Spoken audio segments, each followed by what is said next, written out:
वैसे तो मेंडल के अनुसार ये जाना जा रहा था कि एक जीन एक फिनोटाइप को प्रोड्यूस करता है। सपोज़ करिए कि जैसे प्लांट की हाइट थी, तो उनका ये था कि एक जीन के द्वारा ये प्लांट की हाइट जो है वो प्रोड्यूस हो रही है। और हाइट के दो कंट्रास्ट थे, एक टॉल थी, एक ड्वार्फ थी। F1 में सब टॉल मिले थे और F2 में टॉल और ड्वार्फ दोनों मिले।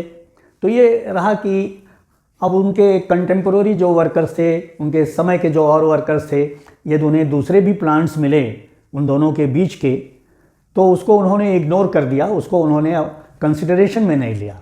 जब हम प्लायोट्रॉपी पढ़ते हैं, प्लायोट्रॉपी के मतलब होता है कि एक जीन एक से अधिक कैरेक्टर प्रोड्यूस कर दे, एक से अधिक फिनोटाइप प्रोड्यूस कर दे। अब हम जो पढ़ने जा रहे हैं जिसमें पॉलीजेनिक इनहेरिटेंस है, तो पॉलीजेनिक इनहेरिटेंस में एक से अधिक जीन एक कैरेक्टर या एक फिनोटाइप प्रोड्यूस करते हैं। इसमें एक इंडिविजुअल जीन का जो कंट्रीब्यूशन है वो बहुत स्मॉल होता है, बहुत कम होता है। तो इस स्मॉल कंट्रीब्यूशन को जज नहीं किया जा सकता है, देखा नहीं जा सकता है। बहुत से जीन मिलके उसको कंट्रीब्यूट करते हैं और एक फिनोटाइप को प्रोड्यूस करते हैं। ये जो पॉलीजीन्स हैं ये कंटिन्यूस वेरिएशन प्रोड्यूस करते हैं और ये जेनेटिक बेसिस बनता है कंटिन्यूस वेरिएशन का। एक पॉपुलेशन में या स्पीसीज़ में जो डिफरेंसेस हैं कैरेक्टरिस्टिक्स में, वो वेरिएशन के कारण बनते हैं, जो डिफरेंसेस हैं उनके कैरेक्टर्स में। और जो फिनोटिपिक डिफरेंसेस पॉपुलेशन में होते हैं उनको दो कैटेगरी में हम बांट सकते हैं। एक है डिसकंटिन्यूअस वेरिएशन और दूसरा है कंटिन्यूअस वेरिएशन। तो पहले हम इनको समझ लें कि कंटिन्यूअस वेरिएशन और डिसकंटिन्यूअस वेरिएशन क्या है। डिसकंटिन्यूअस वेरिएशन में कोई इंटरमीडिएट नहीं प्रोड्यूस सकता है, दो फिनोटाइप के बीच में कोई इंटरमीडिएट नहीं आता है। और इसका बहुत अच्छा एग्जाम्पल है ब्लड ग्रुप्स इन ह्यूमंस में या तो ब्लड ग्रुप ए है या ब्लड ग्रुप बी है या ए बी है, लेकिन सब में फिनोटाइप अलग अलग है, कहीं इंटरमीडिएट नहीं कोई है।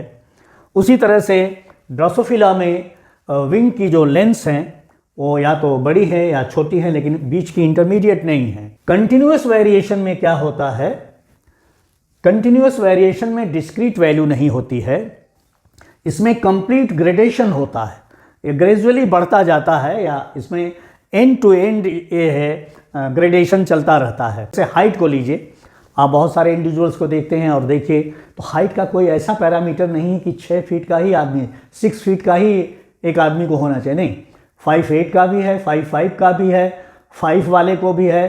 तो 5 वाले को भी और 5'5" जिनकी हाइट है या 6 फीट जिनकी हाइट है उनको आप छोटा नहीं कहते, उनको भी आप टॉल कहते हैं। या बहुत छोटी हाइट है तब तो आप कहते हैं कि ये स्मॉल हाइट है इनकी। उसी तरह से इंडिविजुअल्स में वेट को ले लीजिए तो कोई फिक्स, कोई डिस्क्रीट वैल्यू नहीं है वेट की कि इतना ही वेट होना चाहिए, उसमें वेरिएशन मिलेगा आपको। उसी तरह से स्किन का कलर ले लीजिए, आप सोसाइटी में देख लीजिए, पॉपुलेशन में देख लीजिए कि स्किन के कलर कितने वेरी करते हैं।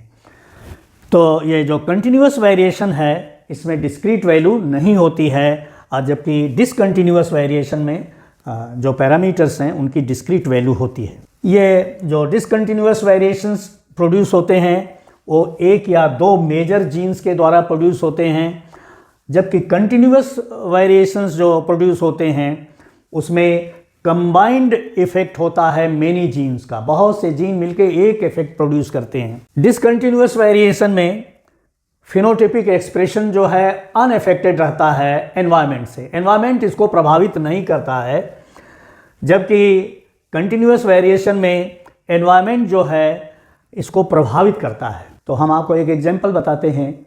जैसे जो गार्डन पी है जो मेंडल ने यूज़ किया, उसकी हाइट 6 फीट होती है एक टॉल प्लांट की, और अगर उसको एक प्रॉपर एनवायरनमेंट में न रखा जाए, जैसे प्रॉपर एनवायरनमेंट का मतलब हो गया उसको वाटर प्रॉपर न मिले, उसको सनलाइट प्रॉपर न मिले और उसको सॉइल प्रॉपर न मिले, तो यही चीज़ें मिलके एक लिमिटिंग फैक्टर का काम करने लगेंगी, लिमिट करने लगेंगी, और जीन के फुल एक्सप्रेशन को वो हाल्ट कर देंगे। जीन अपना पूरा एक्सप्रेशन नहीं कर पाएगा, तो जितनी हाइट हमें मिलनी चाहिए 6 फीट की, वो हाइट नहीं मिल पाएगी अगर किसी भी चीज़ में कमी हो जाएगी। और एक दूसरा एग्जांपल हम आपको बता दें, हालांकि उसका बहुत अभी साइंटिफिक प्रूफ तो नहीं है।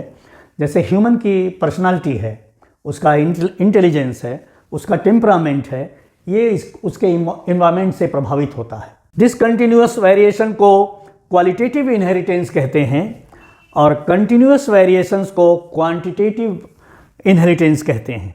एक हम आपको एग्जांपल दे रहे हैं। एक डार्क स्किन कलर की मैरिज होती है एक वाइट स्किन कलर से, तो इस मैरिज में देखिए ये डाई हाइब्रिड कर दे रहे हैं, एक से अधिक जीन का इन्वॉल्वमेंट होना है, तो इनकी मैरिज से जो रिजल्ट आएगा F1 में वो इंटरमीडिएट स्किन आएगी। डार्क स्किन और वाइट स्किन का जब क्रॉस होगा, फर्टिलाइजेशन होगा, तो इंटरमीडिएट स्किन आएगी। तो इंटरमीडिएट स्किन कंटिन्यूअस वेरिएशन का एग्जाम्पल है। इंटरमीडिएट फिनोटाइप्स डिसकंटिन्यूअस वेरिएशन में नहीं प्रोड्यूस होते हैं। अब इस इंटरमीडिएट स्किन कलर वाले अगर इंटरमैरी करते हैं, आपस में इनकी मैरिजेज होती हैं, तो सभी शेड्स की स्किन जो है ऑब्टेन हो जाती, मिल जाती है। तो ये एक तरह से क्वांटिटेटिव ट्रेट का एग्जाम्पल हो गया।